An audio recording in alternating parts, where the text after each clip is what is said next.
Hello and welcome to the League of Idiots channel. I'm Redrobin3 and I'm here with the World of Warcraft expansion Warlords of Draenor, doing a heroic Bloodmaul Slag mines just to sort of showcase how marksman DPS works, how to stand in basically everything that'll hurt you. And yeah, let's see how it goes. It should be pretty fun. I've done quite a few of these heroics already, so haven't really given me much trouble. If you can check out, like, I actually have some pretty good gear now. And so it could be a pretty good basis for how you prepare for raiding and what kind of damage you can expect from marksman.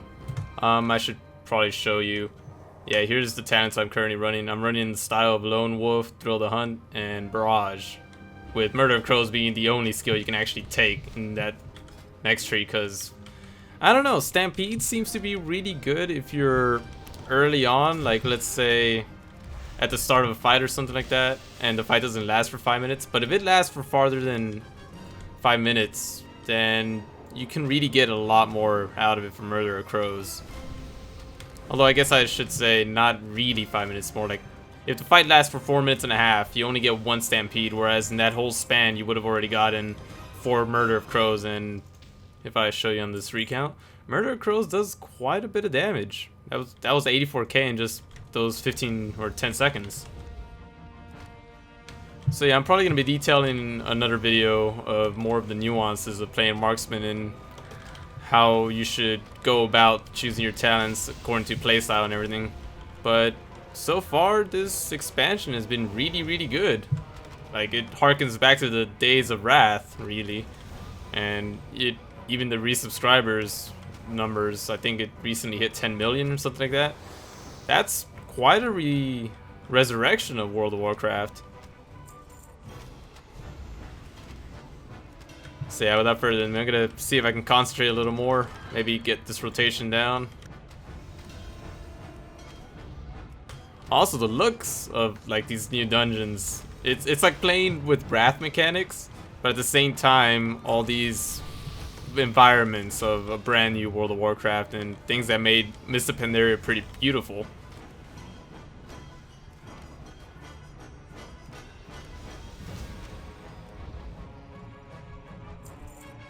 If you're wondering like what kind of rotation I'm sort of using, basically the rotation, you go until you proc the aim shot buff, the Thrill the Hunt, and then you try and squeeze those out without bullying out Chimera Shot, because Chimera Shot has to go as soon as it comes up. So like right now I use this Murder of Crows, and if it's not procced, then I go with Barrage to see if I can proc that little bonus. And then once it's procced, then you can start going into a lot of those aim shot combos over and over again.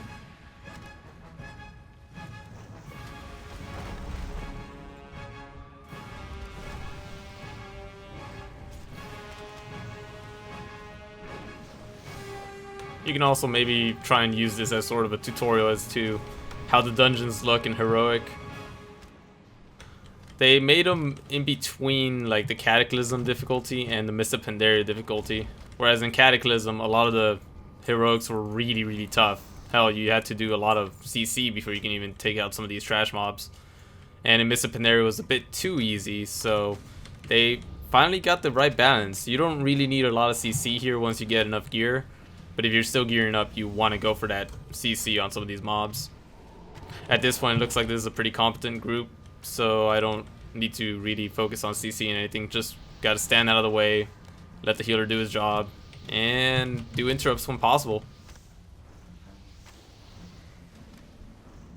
Every once in a while, dispelling when needed, like right there.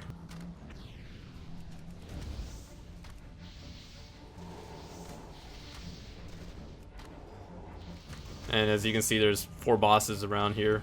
We have to take care of this side first and then go on to the other wing.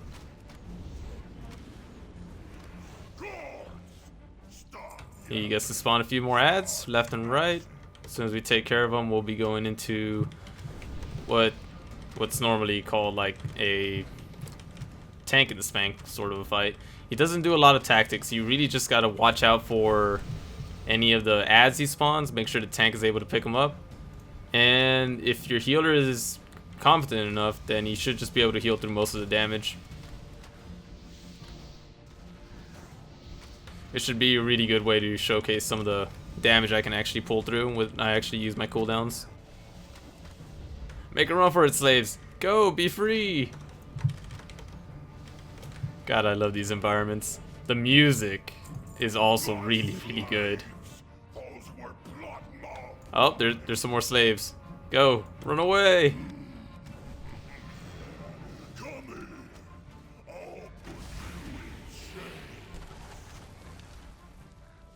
Yeah, as long as you don't stand in front of the tank, you shouldn't be able to do much. Just gotta interrupt that. There we go.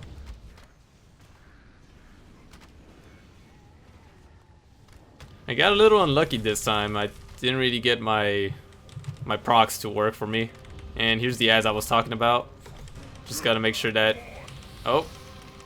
Okay, good. I wasn't selected. So that makes me perfect. I can just stand here, take advantage of my mastery, and just keep dealing tons and tons of damage. Some of the melee are standing a bit too close to the other side of the tank, because this guy just sort of picks a random slam and then just slams it down, doing a bunch of AoE damage.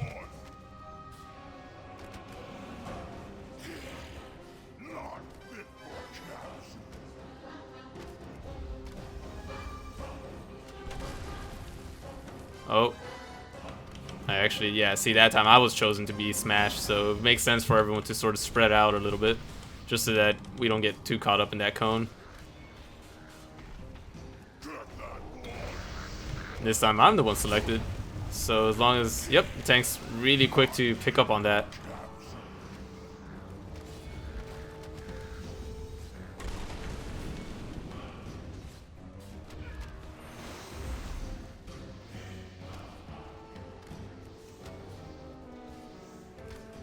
So yeah, I feel like in Cataclysm or something like that, there probably would have been a few more AoE mechanics to keep us a bit more mobile on our feet, and that probably would have wiped us. And at the same time, it's not so easy that the damage is completely irrelevant. You gotta watch the damage. As you saw, some of us were getting a bit low, so it really matters. Well, I guess mana matters even more as well, so the healers can't just keep everyone topped off either. Because at this point in the game, the mana use it went up through the roof. Used to be that healers could just AoE spam and heal everyone to full, and now they actually have to watch their mana again.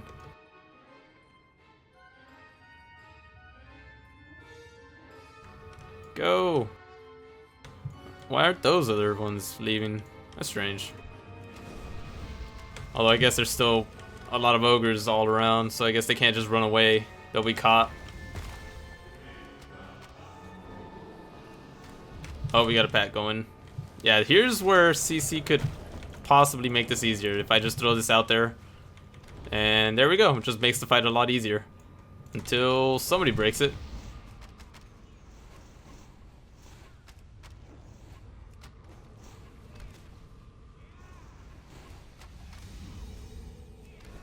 I'll show some of the breakdown of the damage once everything is said and done, so I can take a look at some of the bosses and you can see a little bit. Actually, I can do that right now while we're just clearing trash.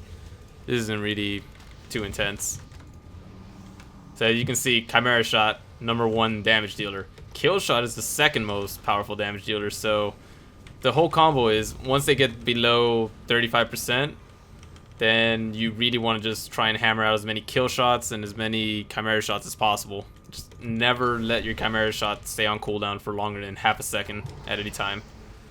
And yeah, like, look, Murder of Crows did 9.2% of my whole damage. That was with 2 casts, I think, of Murder of Crows. So you can imagine Murder of Crows just coming up again and again, which makes me think that it's really the best talent to go for as far as DPS goes. Stampede is a really big burst in the beginning, so maybe if you need a big burst cooldown for some kind of phase for a raid, you might want to have to pick that up first. But if you're just going to do continuous damage, you want to go for Murder of Crows.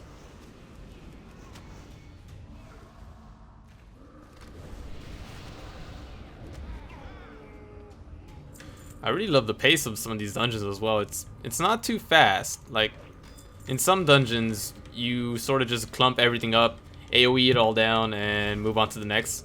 Here, it's sort of there's little phases here and there that you want to take care of the different ads first, and then you move on.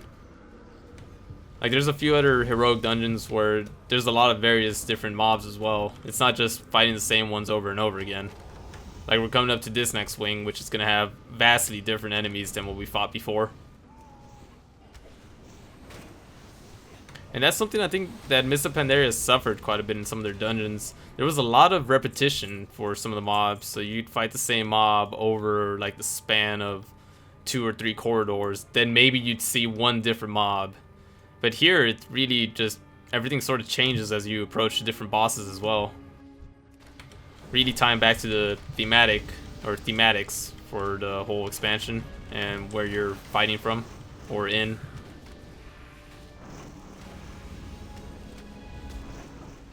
This is sort of a gauntlet, but even as a gauntlet, you still need to take care of these big mobs first before you just push through. Otherwise, we get overrun by some of the damage they can do. Oh, and if you're a hunter and you're taking barrage, be really careful where you use barrage. Like if I was to use it, I think around this range, I could potentially pull that big mob all the way back there. So what you gotta do is you gotta sort of position yourself just right at the right angle and then shoot barrage. Be a bit mindful. No one wants unnecessary wipes because too many pulled mobs. Let the tank pull everything he needs to pull or can pull. Let him do his job basically. Don't get in his way. Respect your tank and the tank respects you.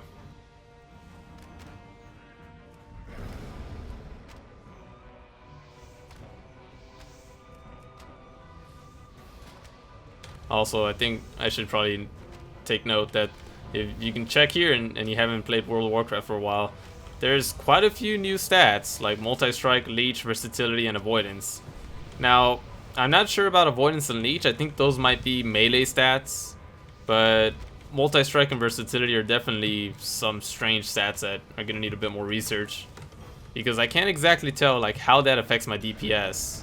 I'm sure Blizzard wouldn't just make one stat superior to all of them so they all affect DPS, but it's nice to see that they're changing it up as to what stats you should go for and not have it be so black and white as to, oh, you should definitely get versatility or you should definitely get multi-strike. You just don't know at this point.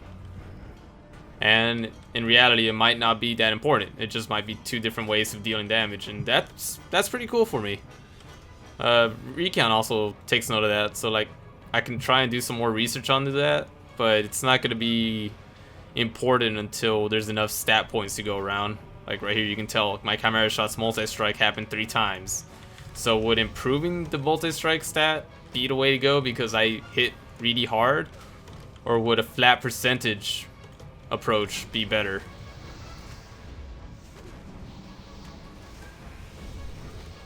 Maybe once raiding season comes in, I think it'll start December 2nd, I can get some more gear and check out some of those stats. Maybe even get multiple copies of the same piece or same item slot. Like here, just haste and multi-strike. So I want to figure out if haste and multi-strike is the way to go, haste and crit is the way to go.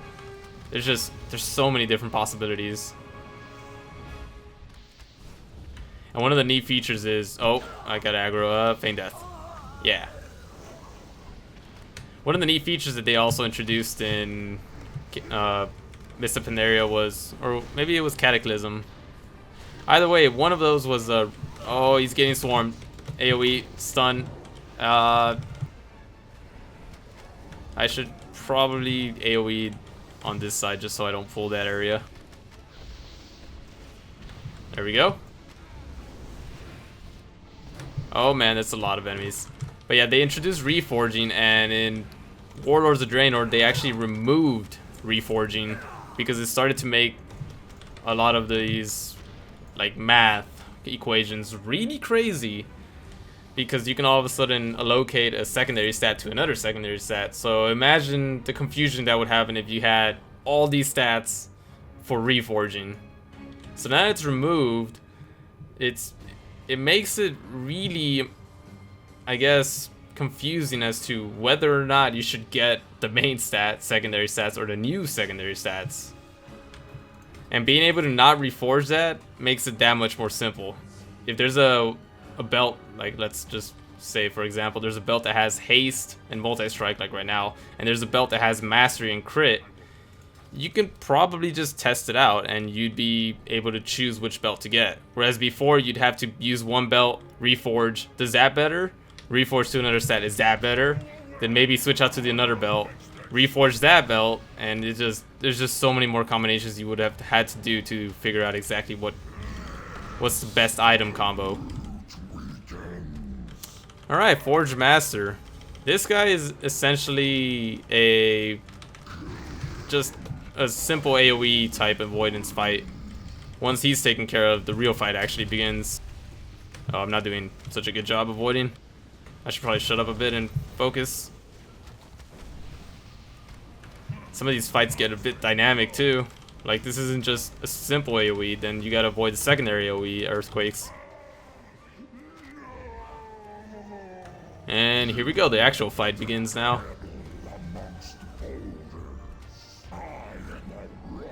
Magma Lattice is actually a little tricky just because of the amount of AoE damage he deals. He sort of keeps upping the damage every at a certain point.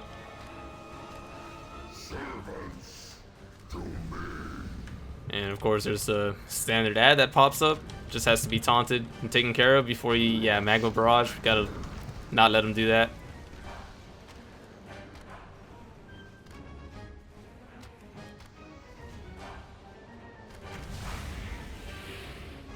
Alright, little breather room.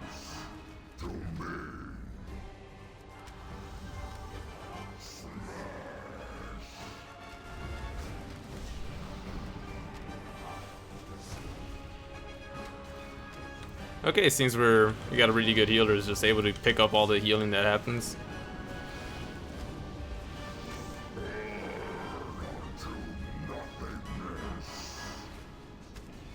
All the DPS are also really on point with switching, so we're not getting much trouble from the magma impact. It's really when that ad stays alive far too long that there's some trouble that starts to arise.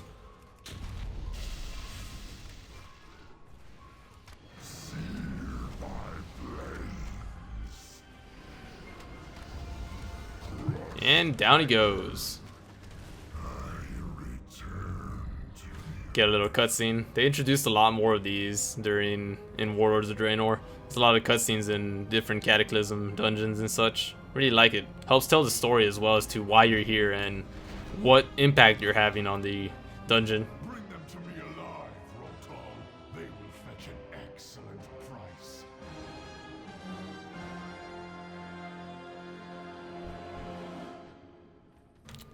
Alright, now I can take a look at the Magma Light. There's his name. Magma Lattice fight. Once again, Chimera Shot, Kill Shot, really top damage, and Aim Shot comes into its own like category once you start using your cooldown. Because it allows you to sort of chain together more and more aim shots until you essentially run out of focus or run out of procs, whichever comes first. And there's Murder of Crows again. It does its job really well now.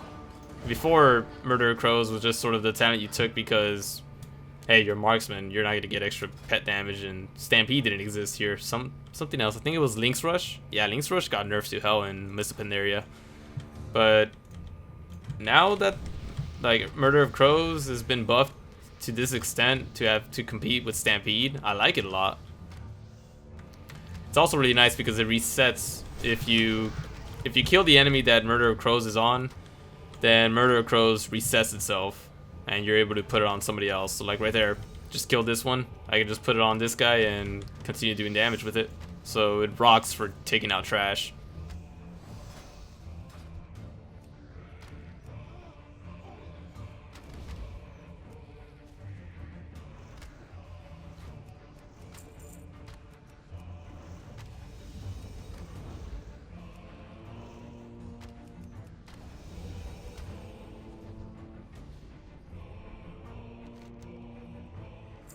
Coming up is probably maybe my favorite boss of all the not the Cataclysm. God, I got that stuck in my head. All the heroics in Warlords of Draenor. Oh, watch the lava. I sort of ran into that. Yeah, you'll see what I mean once he gets going. Although there's other heroics that are pretty fun as far as like mechanic wise.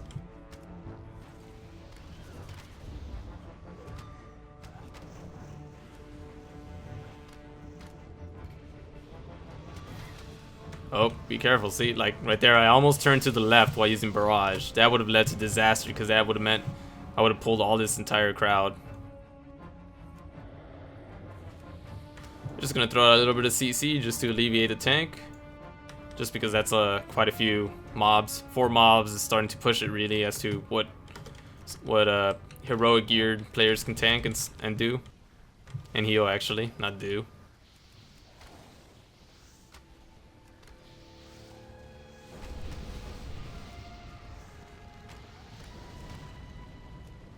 Oh man, they are on point with that dispel. I barely had a chance to register that it was on there. Didn't even get a chance to use my tranquilizing shot.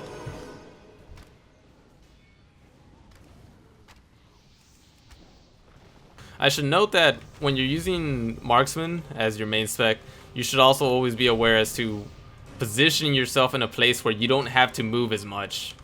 Because this buff will become more and more important. Like, it's important now. It's 8% of your anything does extra damage.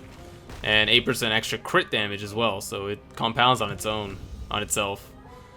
But as mastery levels start to go higher and higher, that 8% is going to become very quickly like 12%. And then that 12% is going to become 18%. And before you know it, mastery is something that, or not mastery, this buff is going to be something that's going to let you compete with all the other DPS.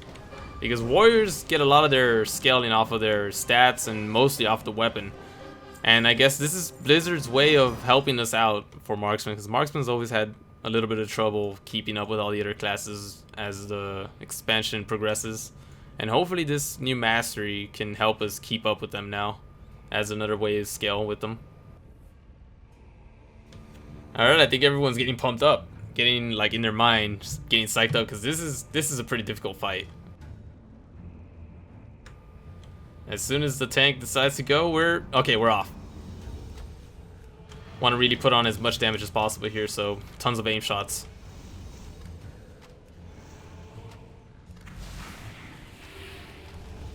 Yeah, here's where the fun happens. Boulders start flying out. And these things hurt. So just, yeah, they come back as well, so you gotta be mindful of that. As soon as you see one of them come out, you gotta move out. And then there's the pushback. Oh god, the pushback. It's not a straight pushback either. It's sort of like a cone-shaped pushback, which can actually push you off. And yeah, wouldn't be a party without some fire to dodge.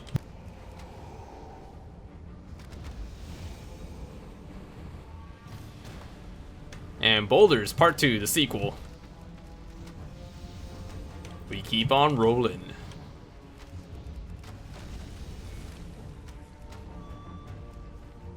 Alright, avoided that one. Then I can just move back into its path, and I think this should be the fight. Yeah. Oh, I forgot about the pushback. Oh, I'm burning.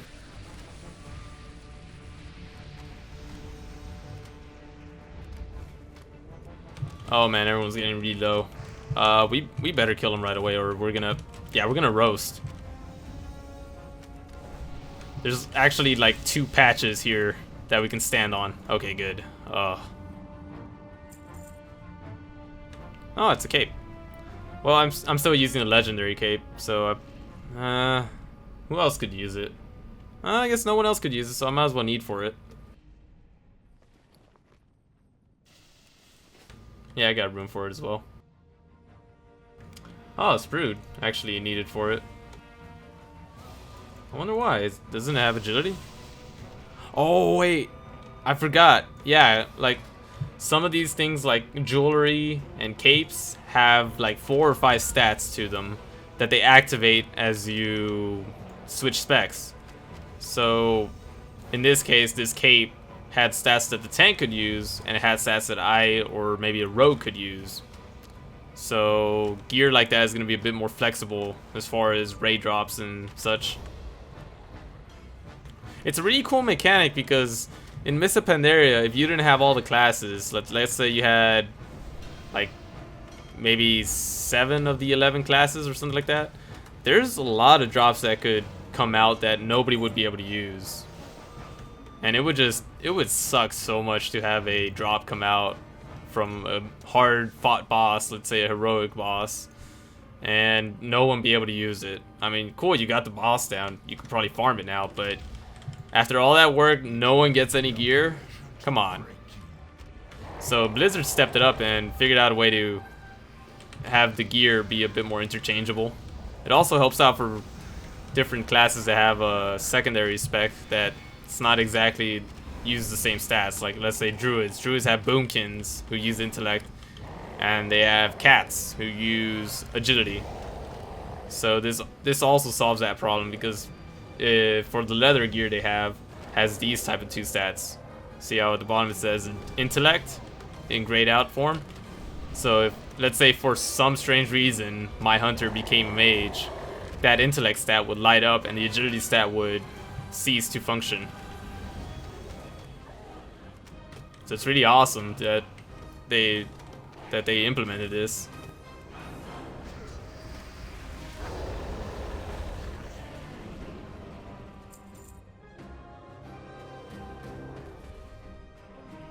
Alright, 4 more ads stand between us and the final boss.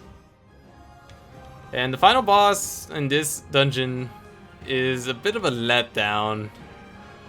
He is, I think what they wanted to do is, if we had lesser gear and we had a lot less DPS, then we probably would have struggled a bit to try and take him out. That probably would have made this boss a bit more fun, but since even at these gear levels we do a lot of DPS, or I guess enough DPS, it sort of shortens the fight quite a bit to the point where it's a bit of a letdown. Let me see if I can take a look. Yeah, like he's supposed to do... You're supposed to keep him from getting these stacks, which improve the AoE damage he's able to do. And with enough DPS, you can kill the ads before they even try and do anything. And so he never gains any stacks. And it just makes everything else really, really easy. Yeah, like see, you just gotta interrupt this, the spell cast, and interrupt the ads from giving him the buffs, and that's about it. Just heal through the regular AoE damage that happens.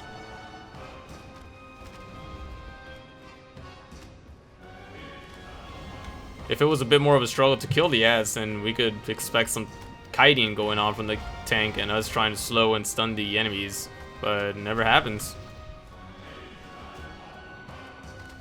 Probably just gonna concentrate. This is another of those fights where I could literally just stand there and do as much damage as possible, so I'll see how high I can get my DPS on this guy.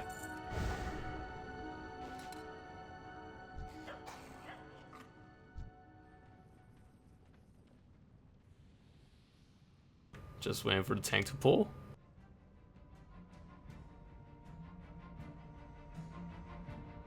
Any minute now.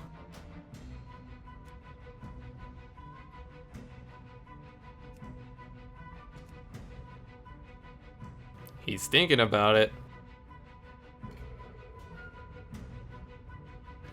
He's having this big discussion in his head. Does he really want to kill another ogre? Has he become a murderer? He's a paladin. He's supposed to stay true to the ways of justice. Is it really justice to take out this ogre who's been just, you know, fashioning his trade, the slave trade? But then again, slaves, those are just the maximum immoral. So wouldn't it be the maximum justice to take out a slave trader king? Oh, he's thinking about it. He's got a sick transmog. Oh, he's doing the countdown. Yes, it is justice to take out the slave trader. And so he must suffer as hard as possible. And go. I break your spirit, then I sell your future.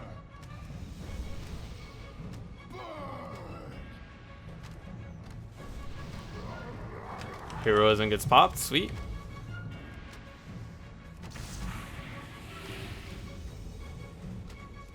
The elements hear me.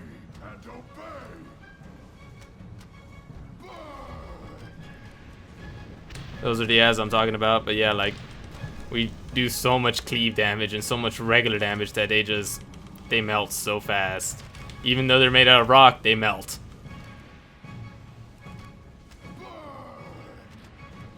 This AoE is mildly annoying, but easily dealable with it.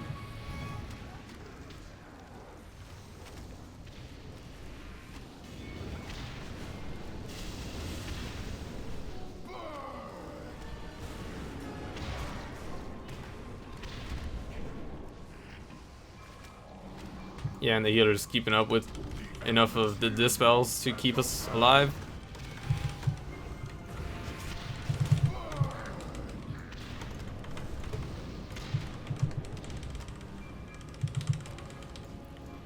Like, compared this fight to the fight previously, the one with all those boulders and stuff, we're taking quite a bit of damage, but not enough damage to be like, oh god, we better kill them quick or we're gonna die.